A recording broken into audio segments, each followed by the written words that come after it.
23년 7급 피셋 상판단 이책형 22번입니다. 다음 글을 근거로 판단할 때 보기에서 옳은 것만을 모두 고르면 조건 1과 조건 2 확인하겠습니다. 조건 1. 승객들이 버튼을 누른 횟수의 합은 10이며 1층에서만 눌렀다. 조건 2. 승객 3명은 4층에서 2명은 5층에서 내렸다. 나머지 2명은 6층 이상의 서로 다른 층에서 내렸다. 보기 보겠습니다. 기억. 각 승객은 1개 이상의 버튼을 눌렀다. 발례를 생각해보죠. 4층에 내릴 승객이 5층을 잘못 눌렀을 때 5층에서 내릴 승객은 5층 버튼을 취소하지 않고, 즉 5층 버튼을 누르는 일 없이 5층에서 내릴 수 있습니다. 따라서 기억은 틀린 지문이죠. 니은 5번 누른 버튼이 있다면 2번 이상 누른 다른 버튼이 있다. 조건 1과 조건 2에 따라 4층에서 내린 승객 3명이 누른 버튼 횟수를 A, 5층에서 내린 승객 2명이 누른 버튼 횟수를 B, 나머지 2명이 누른 버튼 횟수를 C라고 하면 A와 B와 C의 합은 10입니다. 그리고 위 기억에서 살펴보았듯 A, B, C는 0 이상의 정수이기 때문에 이를 바탕으로 A를 5라고 하면 가능한 B와 C의 순서상은 5,0, 4,1, 3,2, 2,3, 1,4, 0,5가 되겠죠. 따라서 니은은 옳은 지문입니다. 디귿 4층 버튼을 가장 많이 눌렀다. 위 니은에서 살펴보았듯이 가장 많은 승객 3명이 내린 4층 버튼을 가장 많이 눌렀다고 단정 지을 수는 없습니다. 리을 승객이 내리지 않은 층의 버튼을 누른 사람은 없다. 조건 2에 맞는 최소 버튼 횟수는 4층 1번, 5층 1번, 6층 이상의 2개 층 2번으로 총 4번입니다. 최소 4번이면 7명의 승객이 원하는 층에 내릴 수 있는데 실제 누른 횟수의 합은 조건 1에 따라 10입니다. 따라서 내리지 않은 층의 버튼을 누르고 취소한 경우도 있을 수가 있죠. 리을도 틀린 질문입니다. 23번 다음 글을 근거로 판단할 때 옳은 것은 조건 1부터 조건 5까지 보겠습니다. A는 3명의 연락처를 갖고 있는데 그중 2명만 A 연락처를 갖고 있다. 그런데 A 연락처를 갖고 있는 사람은 총 3명이다. 조건 2. B는 2명의 연락처를 갖고 있는데 그 2명을 제외한 2명만 B 연락처를 갖고 있다. 조건 3. C는 A 연락처만 갖고 있는데 A도 C의 연락처를 갖고 있다.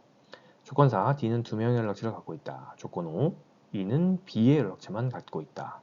조건 1부터 조건 5를 정리하면 이와 같습니다. 스텝 1. 조건 1 후단과 조건 5 같이 보겠습니다. 조건 1 후단. A의 연락처를 갖고 있는 사람은 총 3명이다. B, C, D, E 중에 A 연락처를 갖고 있는 사람이 3명이라는 얘기죠. 그런데 조건 5에서 E는 B의 연락처만 갖고 있다고 했으므로 A 연락처를 갖고 있는 사람은 B, C, D입니다. 스텝 2. 조건 1 전단과 조건 5 보겠습니다. 조건 1 전단. A는 3명의 연락처를 갖고 있는데 그중 2명만 A 연락처를 갖고 있다. 그러면 A가 연락처를 갖고 있는 사람 중 1명은 A 연락처를 갖고 있지 않다는 얘기죠. 따라서 A가 연락처를 갖고 있는 사람 중 1명은 A 연락처를 갖고 있지 않은 E가 되겠죠. 조건 3, 조건 2와 조건 3 전단, 그리고 조건 2와 조건 1 전단을 보겠습니다. 우선 조건 2를 정리해보면 B는 2명의 연락처를 갖고 있는데 그 2명을 제외한 2명만 B의 연락처를 갖고 있다. 이것은 B가 연락처를 갖고 있지 않은 사람이 B의 연락처를 갖고 있다는 뜻이고, 조건 2의 대우 명제는 B의 연락처를 갖고 있지 않은 사람은 B가 연락처를 갖고 있다는 뜻입니다. 즉 B가 C의 연락처를 갖고 있다는 걸 알 수 있고요. 다시 조건 1을 보면 B가 연락처를 갖고 있지 않은 사람이 B의 연락처를 갖고 있다고 했으므로 D가 B의 연락처를 갖고 있고 또 A가 갖고 있는 연락처 남은 1명이 D임을 확인할 수 있습니다. 보기 보겠습니다. 1번 A는 B의 연락처를 갖고 있다. A는 C, D, E의 연락처만 갖고 있죠. B는 D의 연락처를 갖고 있다. B는 A, C의 연락처를 갖고 있죠.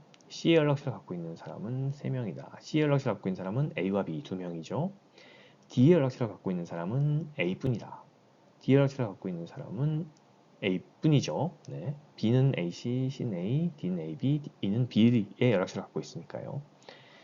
5번 E의 연락처를 갖고 있는 사람은 2명이다. E의 연락처를 갖고 있는 사람은 1명이네요. A 1명이네요. 따라서 정답은 4번입니다.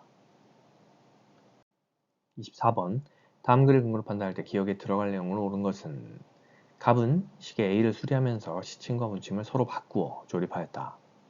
A를 실제 시경 정으로 맞추고 작업을 마무리하였다. 그랬더니 A의 시침은 정상일 때 분침처럼 분침은 정상일 때 시침처럼 움직였다. 그 후 A가 처음으로 실제 시각을 가리킨 때는 언제 사이였다.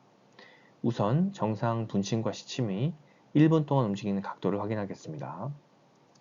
정상 분침은 60분 동안 360도를 돌기 때문에 1분에 6도를 움직이죠. 정상 시침은 60분 동안 30도를 돌기 때문에 1분에 0.5도를 움직입니다. 그리고 지문에서 처음으로 실제 시각을 가리킨 때라 함은 정오를 기준으로 정상 분침의 각도가 오작동 분침의 각도와 같고 정상 시침의 각도가 오작동 시침의 각도와 같음을 의미합니다. 정상 분침, 즉 오작동 시침이 X분 동안 움직인 각도는 오작동 분침, 즉 정상 시침이 X분 동안 움직인 각도에 처음으로란 단서가 붙었으므로 360도를 더한 값이라고 볼 수 있습니다. 이때 X는 65분하고 454545 가기 때문에 정답은 오후 1시 5분 0초부터 오후 1시 10분 0초 사이입니다. 좋은 풀이로 찾아뵙겠습니다.